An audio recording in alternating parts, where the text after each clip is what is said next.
రావయ్యా యేసునాథా మా రక్షణ మార్గము. రావయ్యా యేసునాథా మా రక్షణ మార్గము. నీ సేవ చేయము సేవకులకు. రావయ్యా యేసునాథా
కృపయు సమాధానం మీ అందరికీ కలుగును గాక. ఆమేన్. దయచేసి కూర్చున్నాం. చదవబడి ఉన్న పరిశుద్ధ లేఖన వాక్య భాగములో నుంచి మూల వాక్య భాగముగా రోమా పత్రిక 3వ అధ్యాయము 21-22 వచనాలు చదువుతున్నాం. ఇట్లుండగా ధర్మశాస్త్రమునకు వేరుగా దేవుని నీతి బయలుపరచబడుతున్నది. దానికి ధర్మశాస్త్రమును ప్రవక్తలను సాక్ష్యమిచ్చుచున్నది. అది యేసుక్రీస్తునకు విశ్వాస మూలమన్నది నమ్మువారందరికీ కలుగు దేవుని నీతి అయి ఉన్నది. చదవబడిన మాటలు మన వినుకుడిలో దేవుడు దీవించును గాక. ఆమేన్. చిన్న ప్రార్థన. ప్రేమ కలిగిన దేవా, పరిశుద్ధుడైన తండ్రి, మహిమోన్నతుడా, నీకు వందనాలు నాయనా. నీ కృప, నీ విడుదలమైన మాయలు మీరు కనపరిచారు. ఈ నూతన సంవత్సరాన్ని దయచేసి ఈ నూతన నెలను అనుగ్రహింపచేసి ఈ మొదటి ఆదివారం ముందు నీ పాదాలు చేత కూడి నేను స్తుతించి కీర్తించి కొనియాడి కనపరచగలిగిన ఇది అవకాశము, ఇది సమయాన్ని నీవే నాకును మాకును సంఘమంతటికి సర్వజనులందరికీ అనుగ్రహింప చేసిన విధానాన్ని బట్టి స్తోత్రాలు. ఇదిగో నీ పాదాలు చేత నడిపింపబడిన మేము కొద్ది నిమిషాలు నాయన నేను స్తుతించి కీర్తించి ఆరాధించి ఉండగా మరి ఈ సమయంలో కొద్ది నిమిషాలు నీ వాక్యములను ధ్యానం చేయబోతున్నా. ఆత్మ సంగములతో చెప్పుచున్న మాట చెవులు గలవారు వినును గాక అని తెలియపరిచారు. కాబట్టి మేమందరూ కూడా నాయన నీవు మాట్లాడుతూ ఉండగా నీ పరిశుద్ధ ఆత్మ ప్రేరేపణ ద్వారా కూడి వచ్చిన ప్రతి ఒక్కరితో నీ వాక్యాన్ని పంచుకుంటూ ఉండగా మేమందరము కూడా నాయన వినగలిగిన చెవులు కలిగిన వారమై నీ మాటలు శ్రద్ధగా విని నేర్చుకొని నీ వాక్యానుసారంగా నడుచుకొనొచ్చు నీ రాక కొరకై సిద్ధపడటానికి నీ కృప దాయిచేయమని ఈ ప్రార్థన వీళ్ళందరినీ కూడా దీవించి నీ ఆశీర్వాదాలతో నింపమని యేసు నామములో అడిగి వేడుకొచ్చున్నాము తండ్రి. ఆమేన్. క్రీస్తునందు ప్రియ దేవుని యొక్క సంగమ, మన ప్రభు అయిన యేసుక్రీస్తు నామములో కూడి వచ్చిన మీ అందరికీ నా హృదయపూర్వకమైన వందనాలు, శుభాలు మీకు తెలియపరుస్తూ ఉన్నా. దేవుని యొక్క కృపలో మరొక మారు మీ అందరికీ కూడా 2026 నూతన సంవత్సర శుభాకాంక్షలు తెలియపరుస్తూ ఉన్నా. Thank you. మరి దేవుని కృపలో మనము మరొక నూతన సంవత్సరాన్ని దేవుని యొక్క అనుగ్రహం ద్వారా మనం పొందుకొని ఉన్నాం. నిజముగా దేవుడు 2025వ సంవత్సరం అంతటా 365 రోజులు 12 నెలలు 52 వారాలు దేవుడు తన కృపలో మన అందరినీ కూడా కాచి కాపాడి సంరక్షించాడు. మన యొక్క జీవితంలో కొద్దిపాటి బలహీనతలు, అనారోగ్య పరిస్థితులు, సమస్యలు, సాతాను యొక్క శోధనలు మనలను బలహీనపరిచినప్పటికీ దేవుని యొక్క మహా ఉన్నతమైన కృప మనందరినీ కూడా బలపరిచి బలహీనత సమయంలో మనల్ని బలపరిచి మరొక నూతన సంవత్సరాన్ని మనమందరం కూడా పొందుకోవటానికి దేవుడు చక్కటి కృపను అనుగ్రహింపచేశాడు. కాబట్టి ఈ నూతన సంవత్సరంలోనికి నడిపింపబడిన మన యొక్క జీవితము, మన కుటుంబము, మన సంఘము నూతన సంవత్సరపు ఆశీర్వాదాలతో దేవుడు మనలను దీవించును గాక. దేవుడు మనకి నూతన సంవత్సర వాగ్దానాలు అనుగ్రహింపచేసి ఉన్నాడు. ఆ నూతన సంవత్సర వాగ్దానాలు ప్రతి ఒక్కరి యొక్క జీవితంలో ఇవ్వబడిన వాగ్దానము దేవుడే ఆ వాగ్దాన విషయంలో జోక్యం చేసుకొని మన జీవితాల్లో ఆ వాగ్దానములు దేవుడు నెరవేర్చును గాక. కాబట్టి మనమందరము కూడా దేవుడిచ్చిన సంవత్సరము కొరకు, దేవుడిచ్చిన వాగ్దానము కొరకు, దేవుడిచ్చిన ఈ యొక్క సమయాన్ని సద్వినియోగపరుచుకుంటూ మనమందరం ఇకనైనా ప్రభుని యొక్క రాక కొరకై సిద్ధపడేవారుగా ఈ సంవత్సరం ముందు ఉండాలి అని ప్రభు పక్షాన కోరుచున్నాను. ఈ సమయమున చదవబడిన లేఖనాల ద్వారా మనము కొద్ది నిమిషాలు మాట్లాడుకుందాం. మరి రోమా పత్రిక 3వ అధ్యాయము 21-22 వచనాలలో దేవుని నీతి బయలుపరచబడుచున్నది అనే మాటలు మనం చూస్తూ ఉన్నాం. 21వ వచనంలో 2వ లైన్లో అంటాడు దేవుని నీతి బయలుపరచబడుచున్నది అని. 22వ వచనంలో అంటాడు నమ్మువారందరికీ కలుగు దేవుని నీతి ఉన్నది అనే మాట మనం చూడగలుగుతాం. ఈ రోజున ప్రభు మనతో మాట్లాడుతున్న మాట ఏమిటంటే బయలుపరచబడిన దేవుని నీతి. దేవుని యొక్క నీతి ఈ లోకములో బయలుపరచబడింది. దేవుడు తన యొక్క నీతిని, తన యొక్క న్యాయమును, ఆయన యొక్క ప్రేమ ఈ భూలోకమందు మనుషులందరి ఎదుట దేవుడు తన నీతిని కనపరిచాడు.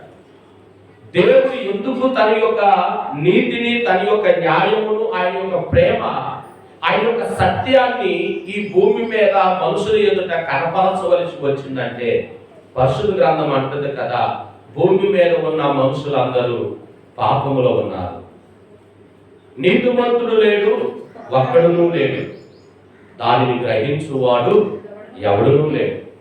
అందరూ కూడా పాపము చేసి దేవుడు అనుగ్రహింప చేసే మహిమను కోల్పోతున్నారు, పొందలేకపోతున్నారు.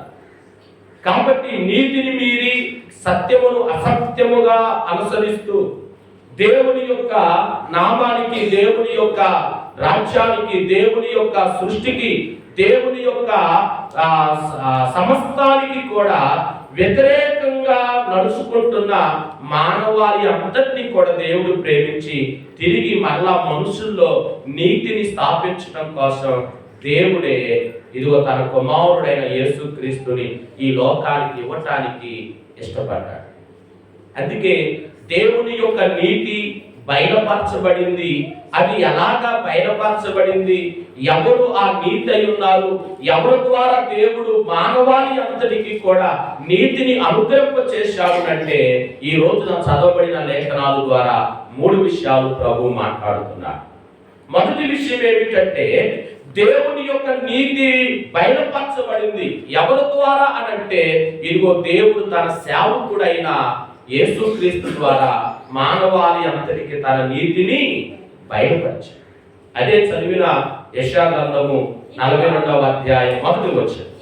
ఇదిగో నేను ఆదుకొను నా సేవకుడు, నేను ఏర్పరచుకొనినవాడు, అతను నాకు ప్రాణప్రియుడు, అతని యందు నా ఆత్మ ఉంచి ఉన్నాను, ఆయన అన్యజనులకు న్యాయము తీర్చు. చక్కటి మాటలు ఇక్కడ చెప్పబడుతూ ఉన్నది ప్రవచనం. మొదటి విషయం ఏమిటంటే దేవుడు నిర్ణయించిన సేవకుడు. దేవుడు తన నీతిని ఈ లోకములో, ఈ భూమి మీద మనుషుల ఎదుట బయలుపరచటానికి, కనపరచటానికి దేవుని నీతి, దేవుని న్యాయం, దేవుని ప్రేమ, దేవుని యొక్క సత్యాన్ని అందరూ కూడా తెలుసుకోవాలని దేవుడు తన సేవకుడైన యేసుక్రీస్తుని నిర్ణయించాడు, ఏర్పాటు చేశాడు. అదే అంటున్నాడు, ఇదిగో నేను ఆదుకొను నా సేవకుడు. సేవకుడు అంటే అభిషక్తుడు అని అర్థం. ఎవరు అభిషక్తుడు? యేసుక్రీస్తు. అందుకే యేసు ప్లస్ క్రీస్తు అనే పదాలు రెండుగా మనము విడదీసి చూచినప్పుడు యేసు అనగా రక్షకుడు, క్రీస్తు అనగా అభిషక్తుడు. అభిషక్తుడైన రక్షకుని ద్వారా మానవులందరూ కూడా దేవుని యొక్క నీతిని తెలుసుకోవాలని దేవుడు తాను నిర్ణయించిన, ఏర్పాటు చేసిన తన సేవకుడైన, తన కుమారుడైన క్రీస్తుని ఇదిగో ఈ లోకానికి అనుగ్రహింపజేశాడు. ఈ లోకంలో ఉన్న మనుషులందరూ కూడా యేసుక్రీస్తు ద్వారా దేవుని నీతిని తెలుసుకోవాలి. యేసుక్రీస్తు ద్వారా దేవుని యొక్క న్యాయాలను అర్థం చేసుకోవాలి. యేసుక్రీస్తు ద్వారా దేవుని యొక్క ప్రేమ ఎలాంటిదో తెలుసుకోవాలి అని దేవుడు తన సేవకుడైన యేసుక్రీస్తును ముందుగానే నిర్ణయించాడు. అక్కడ అంటాడు యెషయా గ్రంథములో, ఆయన నిర్ణయించడమే కాకుండా, ఏర్పాటు చేసుకోవడమే కాకుండా, అతను నా ప్రాణ ప్రియుడని చెప్పడమే కాకుండా ఆయన పుట్టక మునిపే ఈ విషయాలు మొత్తం బయలుపరిచాడు. అందుకే అదే 42వ అధ్యాయము 9వ వచనంలో అంటాడు, మునుపటి సంగతులు సంభవించును కదా, క్రొత్త సంగతులు తెలియజేస్తున్నాను, పుట్టక మునిపే వాటిని మీకు ఏంటట, పుట్టక మునిపే యేసుక్రీస్తు పుట్టక మునిపే దేవుడు తెలియపరిచాడు. యేసుక్రీస్తు పుట్టిన తర్వాత కాదు, దేవుడు ఈ లోకములో మానవుడిగా జన్మించిన తర్వాత చెప్పబడిన సంగతులు కానివి. యేసుక్రీస్తు దేవుడు యేసుక్రీస్తుగా ఈ లోకానికి రాకమునిపే దేవుడు ఇదిగో నీతి న్యాయములను జరిగించటానికి ఇదిగో నేను నా సేవకుడిని పంపుతున్నానని ఆయన పుట్టక మునిపే దేవుడు ప్రవచనముల ద్వారా రాయించాడు. యేసుక్రీస్తు ఎందుకు ఈ లోకంలో పుట్టాడు అంటే ఇదిగో ఆయన దేవుని నీతిని మన ఎదుట కనపరచాలి. దేవుడు తన ప్రేమను ఎలాగ మానవుల ఎడల కనపరచాలో దేవుడు తన కుమారుడు ద్వారా మానవుల ఎడల ప్రేమ చూపించాడు.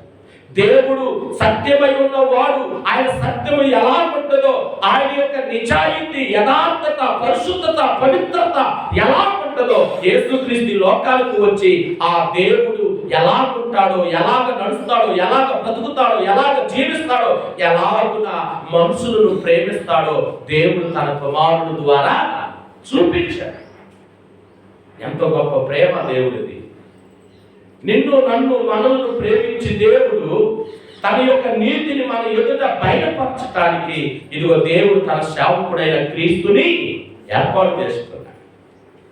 ఆయన ఈ లోకానికి వచ్చి ఇదిగో నీతిని స్థాపించాడు. ఆయన పుట్టక మునిపే దేవుడు ఏం చేశాడంట, ఇదిగో నా సేవకుడైన నా కుమారుడు నేను పంపుతున్నాను, అతను నేను ఏర్పాటు చేసుకున్నాను, అతడు నాకు ప్రాణప్రియుడు, అతని మీద నా ఆత్మను ఉంచుతాను, అతడు అన్యజనులకు న్యాయం తీరుస్తాడు అని మొదటి వచనములో మనకి ప్రభు చూపించాడు. నిజముగా యేసుక్రీస్తు లోకానికి వచ్చి ఆయన చేసిన పని అదే. ఏం చేశాడు? చీకటిలో ఉంటున్న మనుషుల యొద్దకు వెళ్ళాడు. అంధకాలంలో ఉండిపోతున్న మనుషుల యొద్దకు వెళ్ళి వెలుగును ప్రకాశింపజేశాడు. చూడండి, మత్తయి సువార్త ఒకసారి చదువుదాం. మత్తయి సువార్త 4వ అధ్యాయం 12వ వచనం. యోహాను చెరపెట్టబడినని యేసు విని గలిలయకు తిరిగి వెళ్ళి నజరేతు విడిచి జబూలూను నఫ్తాలి దేశముల ప్రాంతములలో సముద్ర తీరమందలి కపెర్నహూమునకు వచ్చి కాపురముండెను. జబూలూను దేశమును నఫ్తాలి దేశమును యోర్దానుకు అవలనున్న సముద్ర తీరమున అన్యజనులు నివసించు గలిలయు చీకటిలో కూర్చుని ఉన్న ప్రజలను గొప్ప వెలుగు చూచిరి. మరణ ప్రదేశాలలో మరణ ఛాయల్లో కూర్చుండిన వారికి వెలుగు ఉదయించెను అని ప్రవక్త అయిన యెషయా ద్వారా పలకబడినది నెరవేరునట్లు ఎలాగూ జరిగేది. ఎంత చక్కటి మాట కదా! ప్రవచనములో చెప్పాడు 42వ అధ్యాయం యెషయా గ్రంథంలో. ఆ చెప్పబడిన దానిని ఇప్పుడు ఏం చేశాడు? యేసుక్రీస్తు నెరవేర్చాడు. ఏమని నెరవేర్చాడు? ఇదిగో ఆయన ఈ లోకానికి వచ్చి అన్యజనులకు న్యాయం తీర్చును. ఆయన ఈ లోకములోనికి వచ్చిన అనంతరము ఆయన అన్యజనులకు వెలుగుగా ఉంటాడు. చీకటిలో ఉన్న వారికి వెలుగు వస్తుంది. మరణ ఛాయలో ఉంచబడిన వారికి జీవము కలిగేటట్లు దేవుడు చేస్తాడు. అంధకారమైన జీవితాలు కలిగిన వారిలో ఇదిగో దేవుడే తన యొక్క వెలుగును నింపుతాడు అని చెప్పబడిన ప్రవచనము యేసుక్రీస్తు ద్వారా నెరవేర్చాడు దేవుడు. అందుకే అక్కడ అంటున్నాడు, యేసుక్రీస్తు ప్రభు ఇదిగో దేవుని యొక్క నీతిని ఈ భూలోకం మీద, ఇలాంటి భూలోకమందు ఆయన బయలుపరిచాడు. ఎందుకునంటే అప్పుడు వరకు నీతిని మీరి అసత్యాన్ని జరిగిస్తూ అక్రమముగా నడుచుకుంటూ సత్యమును అసత్యముగా మార్చి దేవుని పెట్టవలసిన స్థానంలో వేరే వాటిని తీసుకొచ్చి పెట్టి ఇదే దేవుడు అంటూ వెర్రవీగుతున్న మానవుల మధ్యకి దేవుడు తన కుమారుడు పంపి ఇదిగో మీరు చూస్తున్నవి, మీకు కనబడుతున్నవి, మీరు ఆచరిస్తున్నవి, మీరు పూజిస్తున్నవి అసలు దేవుళ్ళే కాదు, నిజమైన దేవుడు ఒక ఆయన ఉన్నాడు. ఆయన నీతి, న్యాయము, ప్రేమ, సత్యాన్ని మీరు తెలుసుకోండి అని ఆయన యొక్క దేవుని ప్రేమను మనుషులందరి ఎడల దేవుడు చూపించాడు. అందుకే యేసుక్రీస్తు ప్రభు ఈ లోకానికి ఆయన వచ్చింది ఎందుకంటే 4 విషయాలు. 1, ప్రేమ చూపటానికి వచ్చాడు. దేవుడు ఎలాగా మనుషులు ప్రేమిస్తున్నాడో చూపించడానికి వచ్చాడు. వచ్చి ఆయన ఏం చేశాడు? అందరినీ ప్రేమించాడు. యేసు ప్రభునికి శత్రువులు ఎవరు లేరు. యేసు ప్రభుని శత్రువులుగా చూసిన వాళ్ళు ఉన్నారు, కానీ యేసు ప్రభుకి ఎవరు శత్రువులు లేరు. ఈ లోకంలో మనము కూడా ఆలోచన చేస్తే మనకంటూ శత్రువులు ఎవరు ఉండకూడదు, కానీ మనమంటే శత్రువులుగా భావించే వాళ్ళు ఉండకపోవచ్చు, ఉండొచ్చు కూడా. అర్థమైంది మాట. మనకి ఎవరు శత్రువులు ఉండకూడదు, కానీ మనమంటే గిట్టనోళ్ళకి మనం శత్రువులుగా ఉండొచ్చు. ఎందుకంటే మనం మంచి చేసినా నచ్చదు వాళ్ళకి, మంచి మాట్లాడినా నచ్చదా వాళ్ళకి. మనం ఏదైనా మంచి చేయాలని ఆలోచన చేసి ముందుకు వచ్చినా మనమంటే గిట్టనోళ్ళకి నచ్చదు. యేసుక్రీస్తు ప్రభు కూడా అందరి ఎడల ప్రేమ చూపి మంచి చేయడానికి వచ్చాడు, కానీ ఆయన ఏం చేశారు? తన సొంత ప్రజలే, యూదులే ఆయనను సిలువకు అప్పగించారు. అందుకే యెషయా గ్రంథం 42వ అధ్యాయము 2వ వచనంలో అంటాడు కదా, ఆయన కేకలు వేయుడు, అరవడు, తన కంఠస్వరము వీధులలో వినిపించాడు. దేని స్తోత్రం. చూడండి చక్కగా చెబుతున్నాడు ప్రభుని గురించి. ఇదిగో నా సేవకుడు నేను పంపుతున్నాను, నా సేవకుడు వస్తాడు, వచ్చి ఇదిగో మనుషులందరికి న్యాయం చేస్తాడు. ఏంటి ఆ నీతి న్యాయం అంటే? ఆయన కేకలు వేయడం. అసలు ఆయన స్వరాన్ని వీధుల్లో విడిపించడం, అంతే కదా. ఇక్కడ మనం నేర్చుకోవాల్సిన పాఠం ఏమిటంటే, అతడు కేకలు వేయడు, అరవడు, కానీ మనం చిన్న చిన్న వాటికి కేకలు వేస్తున్నాం, చిన్న చిన్న వాటికి అరిచేస్తున్నాం, వీధులకు ఎక్కేసి మాట్లాడుతున్నాం. అది ప్రభుని నమ్ముకున్న వారికి తగినది కాదు అని చెబుతుంది వాక్యం. యేసుక్రీస్తు ప్రభు ఈ లోకానికి వచ్చి ఆయన ఎలాగైతే దేవుని ప్రేమను వ్యక్తపరిచాడో ఆ ప్రేమను మనం కూడా పొందుకొని మన తోటి వారి ఎడల చూపించాలి. దేవుడు మాట శాసిస్తే ఏమైనా జరగగలదు, కానీ ఆయన లోకానికి వచ్చి, భూలోకానికి వచ్చి ఆయన నోరు ఏం చేయలేదు, పెద్దగా చేయాల. కానీ యెషయా గ్రంథంలో అంటాడు 1వ అధ్యాయంలో, ఆకాశమా ఆలకించు, భూమి చెవియొగ్గు అంటాడు. అదే కదా, నేను పిల్లలను పెంచి గొప్పవారిని చేశాను, వారు నా మీద తిరగబడ్డారు. ఎంత చక్కటి మాట మార్చాడు. ఆకాశముతో మాట్లాడాడు, భూమితో మాట్లాడాడు. ఆకాశమా విను, భూమి ఆలకించు అన్నాడు. కానీ మనుషుల దగ్గరకు వచ్చాకేమో మనుషుల దగ్గరనే ప్రేమ చూపుతూ, మీరందరూ దేవుని పిల్లలు, మీరందరూ దేవుని బిడ్డలు, మీరు దేవుని ప్రేమ కలిగి ఉండాలి, మీలో పాపాలు ఉండకూడదు అని చెప్పించాడు. ఎంతో గొప్ప ప్రేమ దేవుడిది. ఆయన ఎంతగా మనం ప్రేమించాడు. దేవుని వాక్యం వింటున్న సంగమా, దేవుని యొక్క బిడ్డలారా, ఇదిగో మనము యేసు ప్రభు ఎలాగైతే మనల్ని ప్రేమించి నీతి న్యాయమును సత్యమును అనుసరించడానికి ఈ లోకానికి వచ్చి మనందరికి రక్షణ ఏర్పాటు చేశాడో ఆ రక్షణను మనం సేకరించి యేసుక్రీస్తు ప్రభు అనే మనం జీవించాలి. యేసుక్రీస్తు ప్రభు తండ్రి అయిన దేవునికి ఎలాగున్నాడంట? నా సేవకుడు, నేను ఏర్పరచుకున్నవాడు, నా ప్రాణప్రియుడు, నా ఆత్మ ఆయన మీద ఉంది, ఆయన న్యాయం చేస్తాడు. అదే మాట మనకు పోల్చుకుంటే మనం దేవునికి సేవకులం. అదేనా? మనం దేవునికి సేవకులం. మనము దేవుని చేత ఏర్పరచబడిన వారం. మనం దేవునికి ప్రియులుగా ఉండాలి.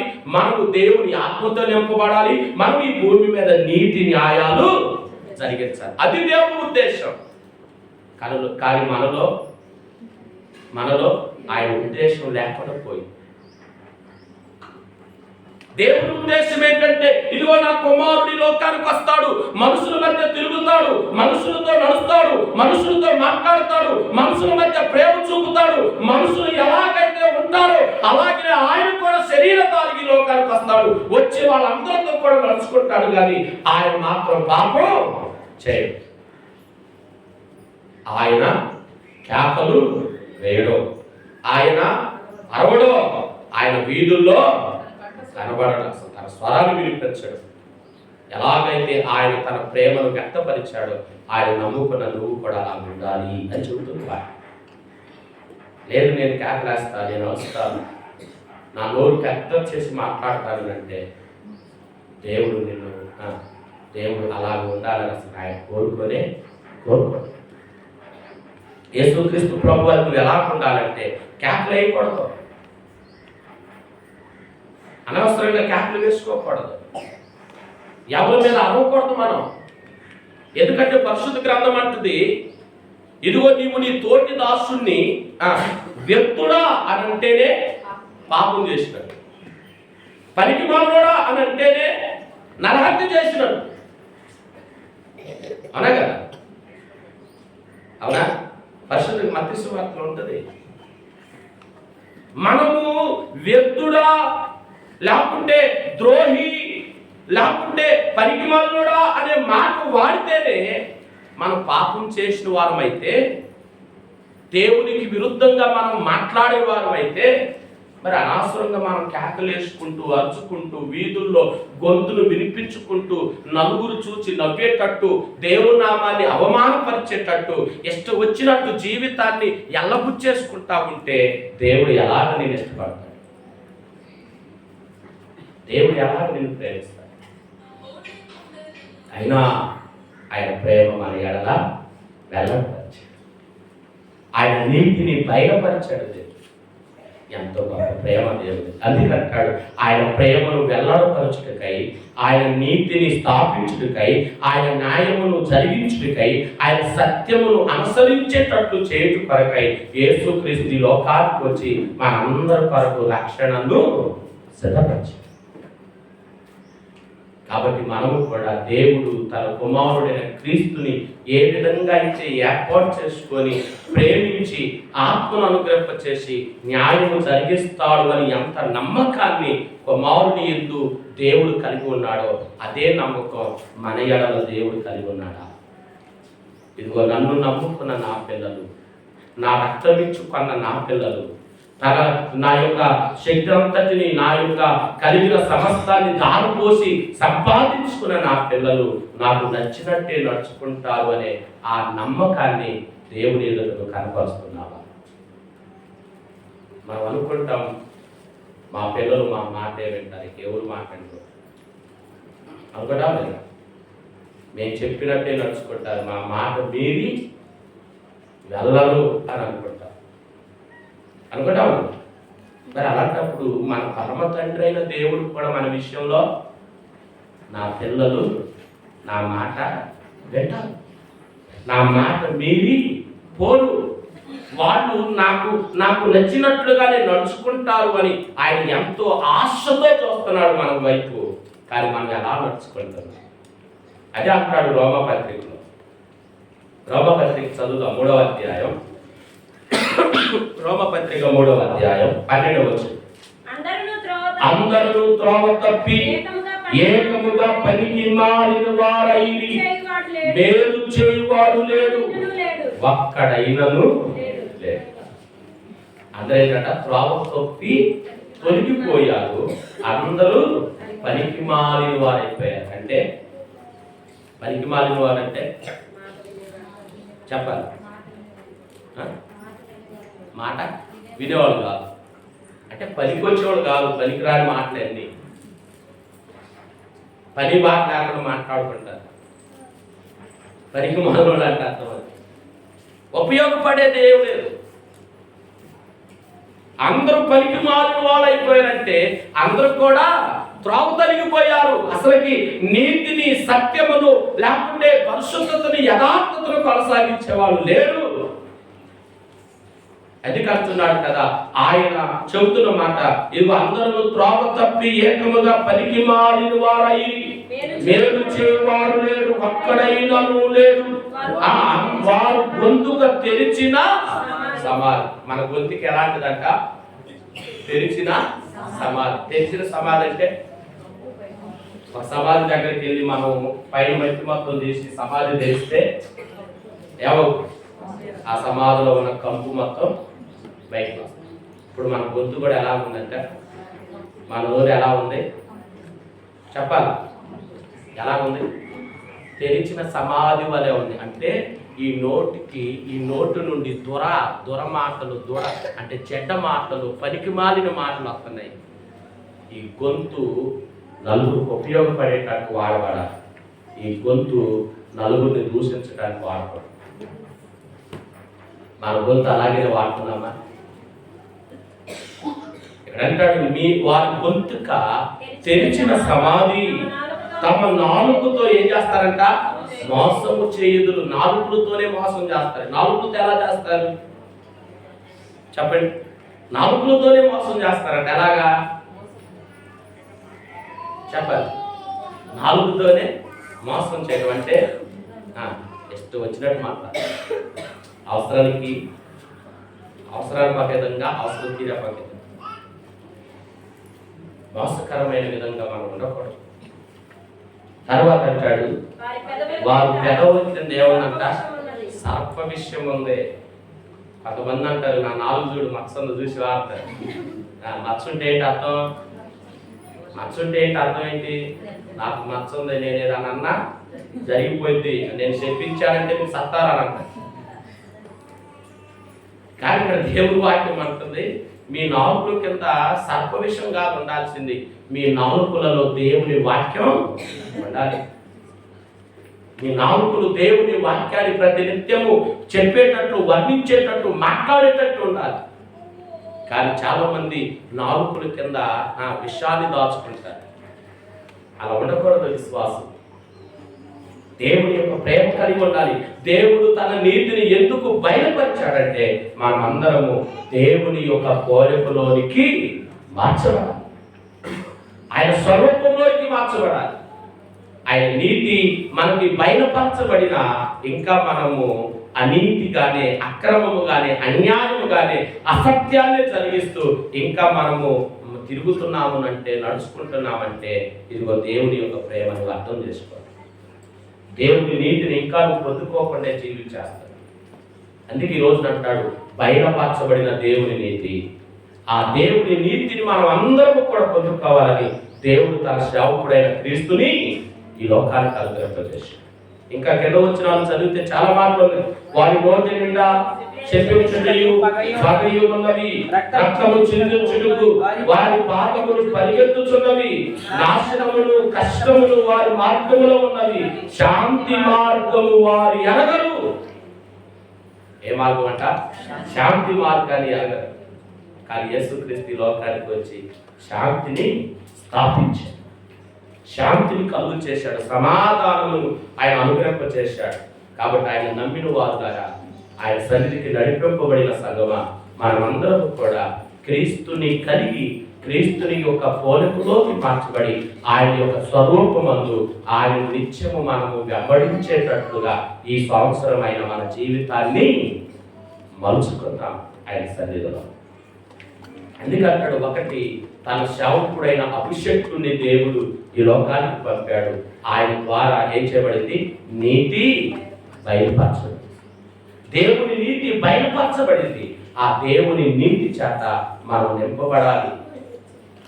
మనం ఆ దేవుని నీతి చేత నింపబడితే ఆ దేవుని యొక్క నీతి మనకి గొప్ప రక్షణ కలుగుతుంది. అందుకంటాడు, చదువుతున్న రోమపత్రికలోని 3వ అధ్యాయము 22వ వచనము, అది యేసుక్రీస్తునందుని విశ్వాసము కలిగి విశ్వాస మూలమైనదై నమ్మువారందరికీ కలుగు దేవుని నీతి అయి ఉన్నది. ఏంటట? ఎవరైతే యేసు ప్రభుని నమ్ముతారో వారందరికీ దేవుని నీతి అయి. ఈ రోజున మనం ఒకసారి ప్రశ్నించుకుందాం, నువ్వు నిజంగా యేసు ప్రభుని నమ్మావా? నువ్వు నిజంగా యేసు ప్రభుని ఎరిగి ఉన్నావా? నువ్వు నిజంగా యేసు ప్రభుని నీ రక్షకుడుగా, సొంత రక్షకుడుగా నువ్వు అంగీకరించావా? ఒకవేళ అంగీకరిస్తే నువ్వు దేవుని నీతితో నింపబడిన వాడు. నీలో దేవుని నీతి జరగాలి, నీలో దేవుని న్యాయం జరగాలి. నీ ద్వారా దేవుని యొక్క ప్రేమ, దేవుని నీతి, దేవుని న్యాయం, దేవుని సత్యం నీ ద్వారా తోటి వారి ఎడల కనపరచాలి. ఒకసారి ఆలోచన చేయి. నువ్వు నిజముగా దేవుని నమ్మిన వాడివైతే, నమ్మిన దానివైతే ఇదిగో నీ ద్వారా దేవుని నీతి, దేవుని న్యాయం, దేవుని ప్రేమ, దేవుని సత్యం, దేవుని యొక్క వాక్యం నీ ద్వారా నెరవేర్చబడాలి. నీ ద్వారా నెరవేర్చబడాలి. అదే రోమపత్రిక 1వ అధ్యాయం చదువుదాం ఒకసారి. 1వ అధ్యాయం 8వ వచనం, మీ విశ్వాసం సర్వలోకమున ప్రచురము చేయబడుచుండుటను బట్టి మొదట మీ అందరి నిమిత్తము యేసుక్రీస్తు ద్వారా నా దేవునికి కృతజ్ఞతాస్తుతులు చెల్లించుచున్నా. ఆ మాటను అర్థం చేసుకున్నా.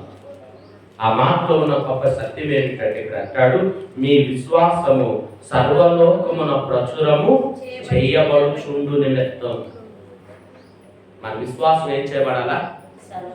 సర్వలోకమంతటా ప్రచురం అంటే కనపరచబడాలి, కనబడాలి అని చెబుతున్నాడు. సర్వలోకమంతటా అవసరంలా అంతే కదా. సర్వలోకం తర్వాత సంగతి. ముందు మన తోటి వారి ఎదుట మన విశ్వాసం నీతిగా కనపడుతుందా? కనపడుతుందని లేదు కదా. మన విశ్వాసం సర్వలోకం అక్కర్లా, గుంటూరు విజయవాడ లేకుంటే పెరుగుపురం అక్కర్లా. మన ఇంటి దగ్గర మన ఇంటి వారితో లేక మన తోటి వారి ఎదుట మన విశ్వాసము నీతిగా, న్యాయముగా, యథార్థముగా మనము మన విశ్వాసాన్ని తోటి వారి ఎడల కనపరుస్తున్నాము. ఎలా ఉంది మన విశ్వాసం? అందుకంటాడు, నమ్ము వారికి దేవుని నీతి ఉన్నది. నువ్వు నమ్మితే నీ విశ్వాసము ద్వారా నువ్వు నీతిని కలిగి ఉంటావు. ఆ నీతి నీ తోటి వారి ఎదుట కనపరుస్తావు. ఒకవేళ నువ్వు నామకార్థంగా ఇంకా దేవుని వెంబడిస్తున్నావా? ఏదో నమ్ముకున్నాను, ఏదో మార్పు పొందాను, ఏదో అలా జరిగిపోయిందిలే అనుకుంటూ నీతిని పక్కన పెట్టి, ప్రేమను పక్కన పెట్టి, సత్యాన్ని పక్కకు నెట్టేసి, దేవుని యొక్క రక్షణను పక్కన పెట్టేసి మనకు నచ్చినట్లుగా బ్రతికేస్తూ ఇదే దేవుని ప్రేమ అనుకుంటున్నావా? కాదు. దేవుని యొక్క నీతి నీ ఎదుట కుమారుడైన క్రీస్తు ద్వారా బయలుపరచబడింది. ఆ బయలుపరచబడిన నీతి నువ్వు పొందుకోవాలి అంటే యేసునందు విశ్వాసం ఉంచాలి. యేసునందు నువ్వు విశ్వాసం ఉంచితే ఆ యేసు కలిగిన నీతి నీలోకి వస్తుంది. ఆ విశ్వాసపు నీతి నీ తోటి వారికి నువ్వేం చేస్తావు? ప్రచురం చేస్తావు, కనబడేటట్లు బ్రతుకుతావు. అందుకే యాకోబు పత్రికలో అంటాడు, క్రియలు లేని విశ్వాసం వృథం అని. ఆ విశ్వాస జీవితంలో ఏముండాలా? క్రియలు ఉండాలి. ఏ క్రియలు? క్రీస్తు ఎలాగైతే తోటి వారిని ప్రేమించాడో, క్రీస్తు ఎలాగైతే నీతిని బోధించాడో, క్రీస్తు ఎలాగైతే సత్యాన్ని అనుసరించాడో, క్రీస్తు ఎలాగైతే మనుషుల ఎడల ఆయన యొక్క ప్రేమ, ఆయన రక్షణ కనపరిచాడో, అలాగే మనము కూడా తోటి వారి ఎడల నీతి న్యాయమును జరిగించాలి. అదే అంటాడు, మీ విశ్వాసము సర్వ జనులు లేక సర్వ లోకమున ప్రచురము చేయబడుచుండుటను బట్టి మొదట మీ అందరి నిమిత్తము యేసుక్రీస్తు ద్వారా నా దేవునికి కృతజ్ఞతాస్తుతులు చెల్లిస్తాను. పౌలు అంటున్నాడు, మీ విశ్వాసము సర్వజనుల ఎదుట ప్రచురం చేయబడుతుంటే అందును బట్టి నేను నా దేవునికి కృతజ్ఞతాస్తుతులు చెల్లిస్తాను. అంటే మీ ద్వారా నాకు ఆనందం కలగాలి, మీ ద్వారా నాకు సంతోషం కలగాలి. ఆ సంతోషాన్ని నా దేవునికి కృతజ్ఞతగా వ్యక్తపరచాలి. కానీ మన విశ్వాసం ఎలాగో అది కట్టాడు. ఒకటి, దేవుడు నిర్ణయించిన సేవకుడు క్రీస్తు. ఆ యేసు క్రీస్తు ద్వారా దేవుడు నీతిని బయలుపరిచాడు. ఆ బయలుపరచబడిన నీతిని ఇదిగో మనం కలిగి ఉండాలని ఇదిగో యేసుక్రీస్తు లోకానికి వచ్చాడు. ఆ యేసుక్రీస్తు ప్రభువుని నందు విశ్వాసం, నమ్మిక మనం ఉంచితే ఆ విశ్వాసం ఏవైతే మనని నీతిగా మార్చి. ఉదాహరణకి అబ్రహాము దేవుణ్ణి నమ్మెను, అది అతనికి నీతిగా ఎంచబడింది. మరి ప్రభుని నమ్ముకున్నాం మన నీతిగా ఎంచబడ్డాము. మన గురించి ఎవరైనా వాళ్ళు చాలా మంచివాడు, వాళ్ళు పరిశుద్ధులు, వాళ్ళు దేవుని చిత్తాన్ని జరిగించేవాడు, వాళ్ళు దేవుడిని మాట తప్పితే ఎవరు మాట్లాడరు, వాళ్ళు దేవుని వరకే నిత్యం నడుస్తారు, వాళ్ళు దేవుని బిడలు, దేవుని విశ్వాసులు అని ఎవరైనా అన్నారా మీతో? మనతో అన్న మాట ఏంటో తెలుసా? ప్రార్థన చేస్తున్నావుగా, ప్రార్థన చేస్తాం మళ్ళీ అని అంటారు. ఎందుకంటే మన విశ్వాసాన్ని తోటి వారి ఎడల కనపరచడం కంటే మన అవివేకాన్ని ఎక్కువ మన వాళ్ళతో చూపుకుంటుంది. దేవుని నమ్ముకున్న మనం విశ్వాసమును, ప్రేమను చూపాలి, క్రోధము, పగ, కక్షలు కాదు. అందుకే యెషయా గ్రంథంలో అన్నాడు, ఆయన కేకలు వేయడు, అరవడు, ఆయన స్వరము వీధుల్లో వినిపించడు, వినబడనీయడు. మరి ఈ రోజున ప్రభుని నమ్ముకున్నాం అనుకున్న మనం మన స్వరం, మన గాత్రం, మన యొక్క స్వరాన్ని ఎక్కడ వినిపిస్తారు? ఈ స్వరాన్ని ప్రభు కోసం వాడాలి. ప్రభు మనకి స్వరం ఇచ్చాడు. ప్రభు కోసం స్వరాన్ని వాడేవాళ్ళు ఎంతమంది ఉన్నారు? గాత్రాన్ని దేవుని కొరకు వాడేవాళ్ళు ఎంతమంది ఉన్నారు? ఈ రోజున ఒకసారి ఆలోచించే, నూతన సంవత్సరంలో అడుగు పెట్టబడిన వారులారా, ఈ నూతన సంవత్సరంలోనైనా దేవుడు మన ఎదుట ఉంచిన నీతిని మనము కలిగి మన తోటి వారి ఎదుట కనపరుస్తూ మనము దేవునికి నిత్య మహిమ ఘనత ప్రభావాలు కలిగేటట్లుగా మనం ఈ నూతన సంవత్సరంలోనైనా నడవటానికి ఇష్టపడగలిగితే దేవుడు మనల్ని బహుగా ఆశీర్వదిస్తాడు. ఆయన దీవించేది. కాబట్టి మనము దేవుని నమ్మి ఆ నమ్మిన దాన్ని బట్టి నీతిని కలిగి ఉన్నాం. అదే అంటాడు రోమా 3:22లో. ఏమంటాడు? నమ్ము వారందరికీ కలుగు దేవుని నీతి అయి ఉన్నది. నమ్మిన వారందరికీ దేవుని యొక్క నీతి అనుగ్రహింపబడుతుంది. నువ్వు ప్రభుని నమ్ముకున్న వాడివైతే, నమ్ముకున్న దానివైతే దేవుడు నీకు నీతిని అనుగ్రహం చేస్తాడు. ఆ నీతిని నీ తోటి వారి ఎలా కనిపిస్తాడు. చివరిగా మూడో విషయం, ఒకటి, దేవుడు నిర్ణయించబడిన సేవకుడు యేసుక్రీస్తు. ఆ క్రీస్తు ద్వారా నీతి బయలుపరచబడింది. ఆ బయలుపరచబడిన నీతిని మనం కలిగి ఉండాలంటే ఏం చేయాలంట? యేసు ప్రభునందు నమ్మిక ఉంచాలి, విశ్వాసం ఉంచాలి. మనం నిజంగా ఆయన నమ్ముకుంటే మన ద్వారా, మన విశ్వాసం ద్వారా తోటి వారికి ఏం కనబడుతుందంట? ఏం కనబడుతుంది? నీతి, ప్రేమ, సత్యం, యథార్థత, పరిశుద్ధత కానొస్తుంది. ఒకవేళ మనం ఇంకా ప్రభుని నమ్మకపోతే మనలో పాపాలు, క్రోధాలు, కక్షలు, పాపమే కానొస్తుంది. ఒకవేళ ఇప్పుడు మనం ఎలా ఉన్నాం ఒకసారి ఆలోచించు.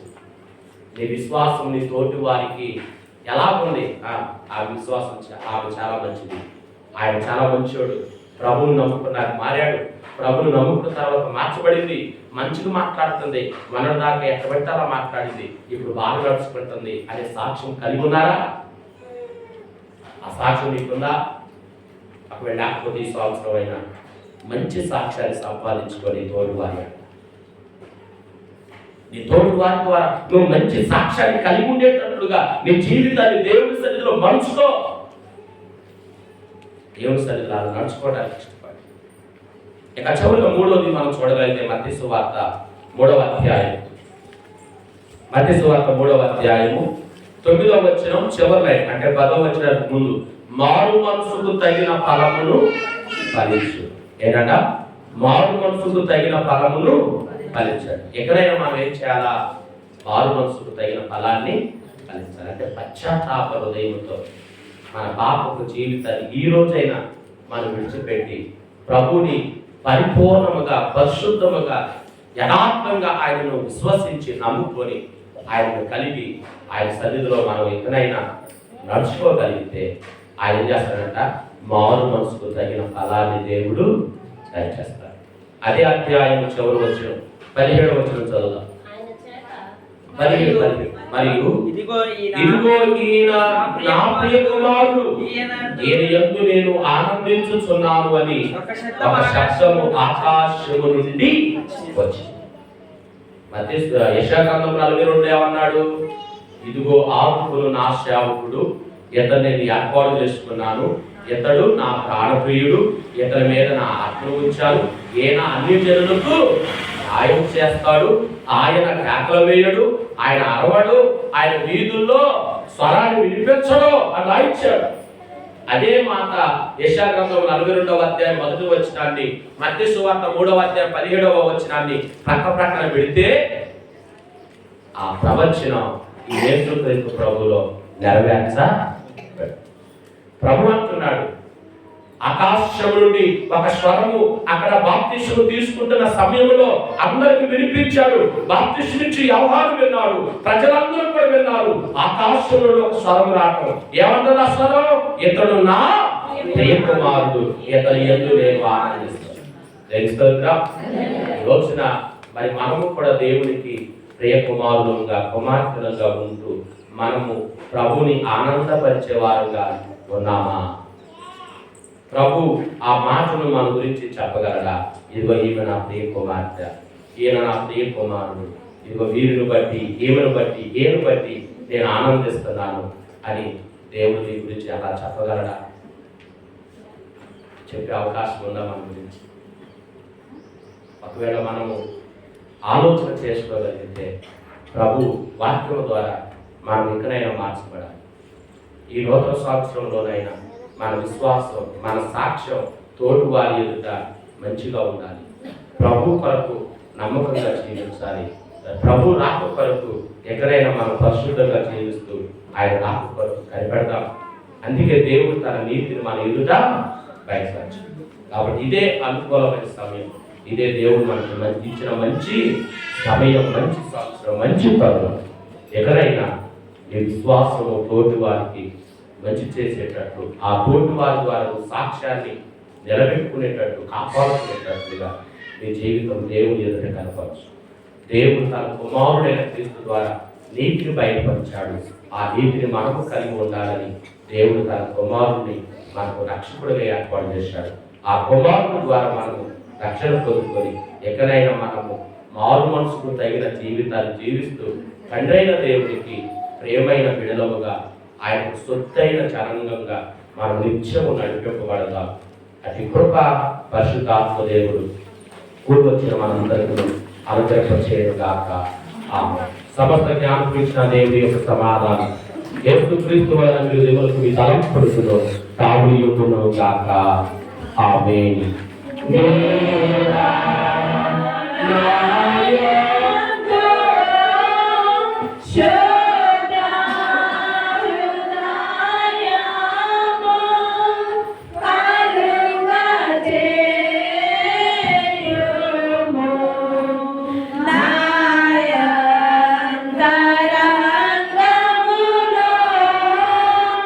See